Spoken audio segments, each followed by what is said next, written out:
Maybe. Oh, looks like we are live. Testing out a new system again. Yay. So I'm Dr. Nicole Laird with Hays County Physical Therapy and Wellness, and I'm here with Medea Taylor from Phoenix Bodywork and Wellness and Phoenix Oils.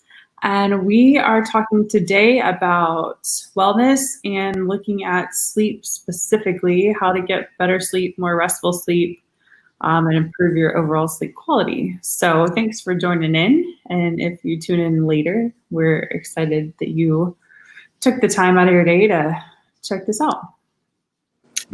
So I want to start just a little bit talking about some ways to improve your overall sleep. And then Medea is going to talk about some oils that can help enhance sleep and wind you down at the end of the day or in the middle of the day if you want a nap, I guess. Today it's a nice rainy, cool day here in Kyle and Buda, Austin area. So it's like perfect sleeping weather, but alas, we're at work. Anyway. So the couple things that I like to talk to, especially my new moms and our moms that are just trying to get into a new routine with life, especially now that we're in this crazy coronavirus week, whatever it is at this point, is setting up a nice sleep routine. We talk about routines in our day-to-day life. They help us stay grounded and centered and mindful throughout the day. But having a good sleep routine will set your body up for a nice restful sleep at night. And so what I like to advise people to do, and something I work on myself too, but turning off electronics within at least an hour before bed. So getting away from the TV, getting away from the computer, getting away from your iPad to set yourself up for a nice, long, restful sleep. And so the other thing that has become a big deal lately is the blue light. So that's where the electronics come into play, stepping away from those at least an hour, preferably an hour and a half to 2 hours before bed. Obviously, that's not always possible, especially if you have to get your work done after your kids go to sleep. But we were just talking about the blue light blocking glasses. I know a lot of people have experienced a lot of good results with those. So that might be something to try if you do have to be on the computer or on your iPad or on electronics well into the day or throughout the day. It might be beneficial just to help your body to get off of that super hyperdrive, overdrive that we tend to get into when we're constantly bombarded with electronics throughout the day. So that's step number one. And then making sure you have a good routine. We've talked before in the last couple of weeks about meditation and mindfulness. And so finding a 5 to 10 minute time span that you can have a wind down phase where you just sit, close your eyes, and start to check in with your body and relax from head to toe. Even just doing like I did a quick mindfulness last night, and it was a 5 minute where you just you think of something great that happened in the day, and you take that thought from your head and you let it gravitate all the way down into your chest, into your stomach, and all the way down to your feet, and just letting things go from your day so that your mind is not constantly racing, because I feel like that's what keeps a lot of us up at night, especially as moms.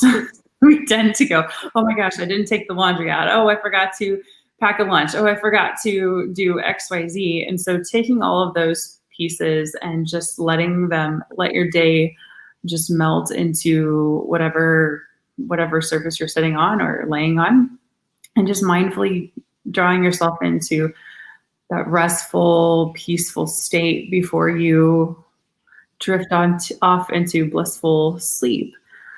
So creating those routines. I've heard some of my clients have said that making a nice hot cup of chamomile or herbal tea before bed. My recommendation on that is to do it at least 2 hours before bed so that you don't have to get up in the middle of the night to go to the bathroom and interrupt your sleep cycle. But that's also a nice way to just trigger your body to say, okay, every night at 8 o'clock, I'm going to have a cup of tea, which means that by 9 o'clock, 9:30, 10 o'clock, I'm winding down to go to bed. And so you have those triggers. And that's the biggest thing when we're creating new habits is you need a trigger, and that signals to your brain and your body that, okay, this is what comes next. This is what comes next. And so I think that is also a really nice point where you can start to phase in some of these oils that you're going to be talking about, is adding that into your routine. So I would like to know more about what kind of oils would be beneficial for sleep and how we can incorporate those into our evening routines. Yeah, and they are so wonderful to do. Talking about settling down and getting into a routine, yoga, some calm down yoga, and with some of the oils I've talked about for that, and just like you said, the meditation. I know I've talked about some of those oils. I mean, the number one go-to oil for calming and relaxing is lavender. And doTERRA's lavender is a high enough quality that you can ingest it internally. If you have another brand, please make sure that you check with that. Also check with your doctor or medical provider if you ever have any questions about ingesting essential oils. But yeah, you were talking about the chamomile tea, lavender, a drop or two in that is just a really nice boost to help you settle down and relax. You can diffuse lavender. You can apply it topically. You can diffuse it in the air. Did I already say that? I think I did.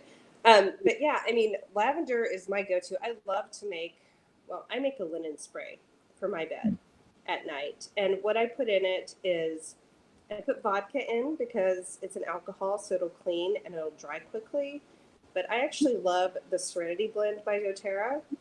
This one you cannot ingest. Oops, there's my camera. You cannot ingest it internally, not in the liquid form. But this is my go-to for relaxing and calming and getting ready to go to sleep.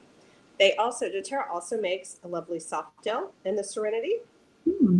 And 1 to 2 of these 30 minutes before bed. I'm guilty of racing thoughts. I get into bed and all of a sudden I think about 10 things that I was supposed to do today and just didn't get to. Or, what am I going to do tomorrow? Or, oh, I just had a great idea for my business. Or, it never ends. And so when I have nights like that, I take the Serenity soft gels and I just take one because that's all I need. It helps me go to sleep faster. It helps me stay asleep longer.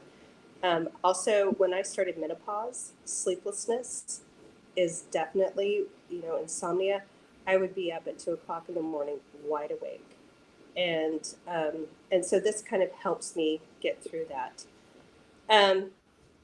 So I don't have that issue. There are so many oils that are so good for sleep. Any of the calming oils, and I have a whole list of them here. But Balance is a great one. Clary sage, sandalwood, Roman chamomile, cilantro, surprisingly. I know, I was surprised by that. Melissa and thyme. So these are all really good oils, plus the breathe oil. I'm not sure if I've talked about that one. It's kind of a eucalyptus, so it helps keep your airways clear as you're sleeping, which means a little bit less snoring at night. Sometimes. And the Serenity and the Breathe blend beautifully together to diffuse in your bedroom at night. And it's safe for kids, to have it in their bedroom to help them sleep better. We keep a diffuser in Avery's bedroom because he has a hard time going to sleep. And he's a kid. It's not dark out at 8 o'clock. Come on. Yeah, but you can also put these oils on the bottom of your feet. If you're not a fan of, strong scents around you, put them on the bottom of your feet and that'll work. Vetiver, by the way, is a really good one also. Yeah, and I think you covered everything else. I kind of looked up some other things. A warm bath with Epsom salts and some lavender in it is just relax those muscles, relieve that tension. And the other thing too, just relating back to what we eat, in the evenings, if we're eating heavy carbs, and I looked this up, I pulled this actually off a blog on the doTERRA website. It causes a rush of glucose to the muscles and could cause muscle twitching. So if muscle twitching is waking you up, maybe go easy on the carbs around dinner time or if you eat late. And it also recommended that we try nuts instead. because the protein and the fat, they digest more slowly. And of course they have magnesium in them, which also helps to aid with restful sleep. So many things we could do. The diet part was the most surprising one to me, because I'm like, oh, I personally, like the other night, I made this great chicken cacciatore. I made homemade bread, French bread. It was really good for my first try. And we carved up.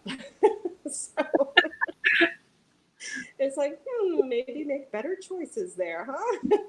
Yeah. And I think that's the other, just like stopping your fluid intake a few hours before bed, really wanting to make sure you're not eating a lot of high carb or sugary foods. I know for some people, a lot of sugar or the caffeine. I know there are some people who claim that caffeine doesn't affect them, but because of the way the components in it, if you have a cup of coffee at noon even, you're still breaking it down by midnight. So like it's still in your system. Oh, So, or something like I have to look it up to get the exact timeline right.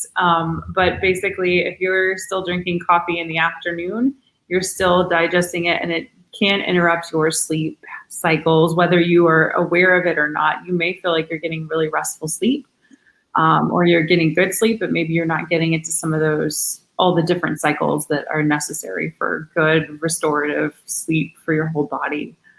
So looking at caffeine intake too, maybe try a half calf or something in the afternoon if you really feel like you need a jolt. I don't know. I know, there are a lot of people who are more sensitive to certain foods and drinks than others. So just want to think about that and be aware of it as you're preparing your sleep routine. What else should we know, Medea? Well, when you can, massage is really helpful for relaxing the body and helping sleep. And hopefully we'll hear back from that soon. I am looking forward to getting back in my studio and giving massages. So I've heard that a few people, and this may be in other counties, so this may be a county specific, but if you have a referral from a doctor or a chiropractor, you can get a massage. Is that true? That is true. You are allowed to do medical massages, and you can get that referral from your doctor or your chiropractor. Interesting. Okay. So, that's a small win, I guess, for now. It is a small win. And then the other thing is, we just always have to talk about before we go back to work, what does comfort level look like? Right. Because, a massage is a very close up, intimate experience. And so, there's a lot to think about there and a lot to, decide what the best way is. We're getting a lot of good information from our professional association, though, so.